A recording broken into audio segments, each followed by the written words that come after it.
10th class का exercise 3.2 का 1 question है। ये क्वेश्चन है x + y = 14 और x - y = 4। ये क्वेश्चन हमको सब्स्टिट्यूशन मेथड से सॉल्व करना है। सब्स्टिट्यूशन मेथड में हम क्या करते हैं, किसी भी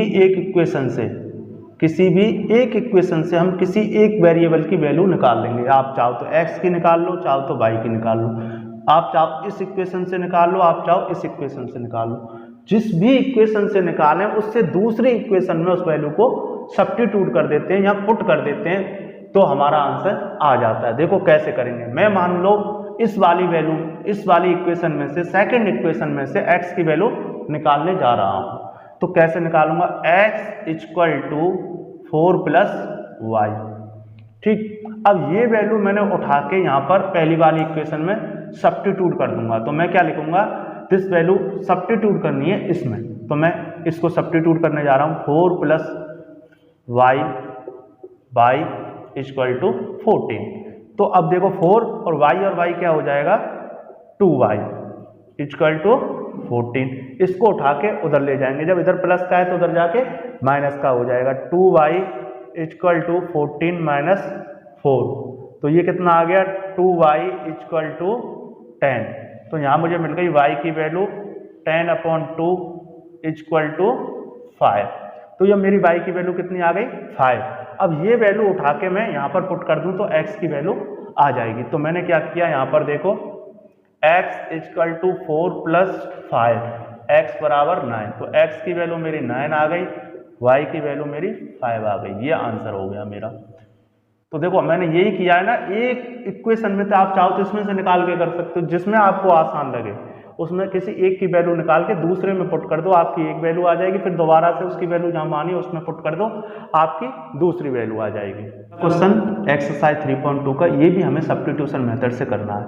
तो मैं क्या करूं, पहली वाली इक्वेशन से, ये दो इक्वेशन दे रखी हैं, एक इक्वेशन हमको फ्रैक्शन फॉर्म में दे रखी है, फ्रैक्शन की फॉर्म में दे रखी है, न्यूमरेटर अपॉन डिनोमिनेटर की फॉर्म में दे रखी है हमको यहाँ पर। तो मैं यहाँ पर क्या करूंगा, यहाँ पर s की वैल्यू निकाल लेता हूँ। मैं यहाँ पर s की वैल्यू निकालूंगा तो ये आएगी 3 + t।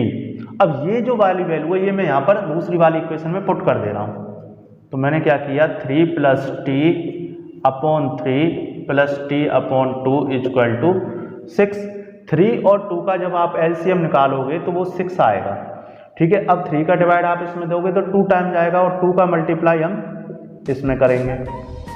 2 का डिवाइड इसमें दोगे तो 3 टाइम आएगा, और 3 का फिर मल्टीप्लाई t में करेंगे, = 6। तो ये कितना हो गया आपका, 6 + 2t + 3t/6 = 6। 3t और 2t ये हो गए आपके 5t। तो 6 = 5t/6 = 6। देखो 6, 2t और 3t, 5t = 6। इसका इससे मल्टीप्लाई कर देंगे, क्रॉस मल्टीप्लाई करें हम तो इसका इससे, तो ये क्या आ जाएगा, 6 + 5t = 36। इस 6 को उठा के उधर ले जाएंगे, ये प्लस वाला इधर जाके माइनस का हो जाएगा। तो 5t = 36 - 6, तो 5t = 30 आ गया। t की वैल्यू आपकी 30/5, 6 आ गई। ठीक है, अब इस 6 को आप यहां पर पुट कर दोगे तो s की वैल्यू आ जाएगी। यहां से t की वैल्यू निकाली, इस वाली इक्वेशन में आप लाकर 6 रख दो, तो क्या आ जाएगा, s = 3 + 6। s की वैल्यू यहां से कितनी आ गई, 9।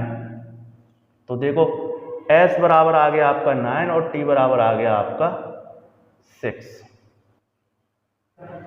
3.2 का पहले वाले क्वेश्चन का third part, 3x - y = 3, 9x - 3y = 9। इसको भी हमें सब्स्टिट्यूशन मेथड से सॉल्व करना है।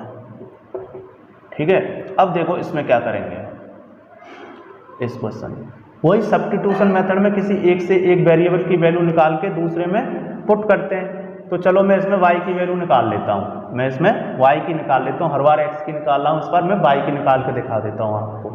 तो मैंने y की वैल्यू निकाली, तो ये आएगी 3x - 3। इस 3 को उठा के इधर ले आया, y को इधर ले गया, तो ये आ गई। ये देखो इस y को इधर ले गया प्लस, और इसको इधर ले आया, y की वैल्यू ये आ गई। अब ये y की वैल्यू मैं यहाँ पर पुट कर देता हूँ, 9x minus 3x minus 3 equal to 9। ठीक है, अब ये कितना आ गया मेरा 9x minus 9x plus 9 equal to 9। ये इससे कट गया, 9 इक्वल टू 9 आ गया, जिसकी वैल्यू निकालनी है वही कट गया। मतलब ये ऑलवेज ट्रू है, ये ऑलवेज ट्रू है, मतलब ये हमेशा ट्रू है। जब ऐसी कंडीशन आ जाए तो उसमें उन इक्वेशंस के इनफाइनाइट मैनी सॉल्यूशंस रहते हैं। क्या रहता है? Infinite many solution. अगर ऐसी सिचुएशन बन जाए कि ये ऑलवेज ट्रू है, 9 equal to 9, constant equal to constant, हमेशा ट्रू होता है 9 इक्वल टू 9, तो इस केस में इसके इनफाइनाइट मैनी सॉल्यूशंस होते हैं। अब इस केस में आपको अगर वैल्यू निकालनी है, कोई वैल्यू निकालनी है, तो आप क्या करो, किसी भी इक्वेशन में एक वैल्यू अपने मन से मान लो।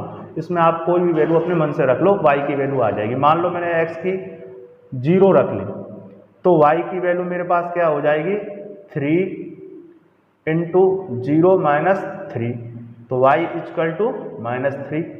एक ये भी कह सकते हो आप 1 मान लो x की। आपको वैल्यू निकालनी है, आप एक वैल्यू अपने मन से सोच के इसमें पुट करो और दूसरी वैल्यू आप फाइंड कर लोगे, तो y इक्वल टू क्या हो जाएगा 3 इंटू 1 माइनस 3 इक्वल टू 0।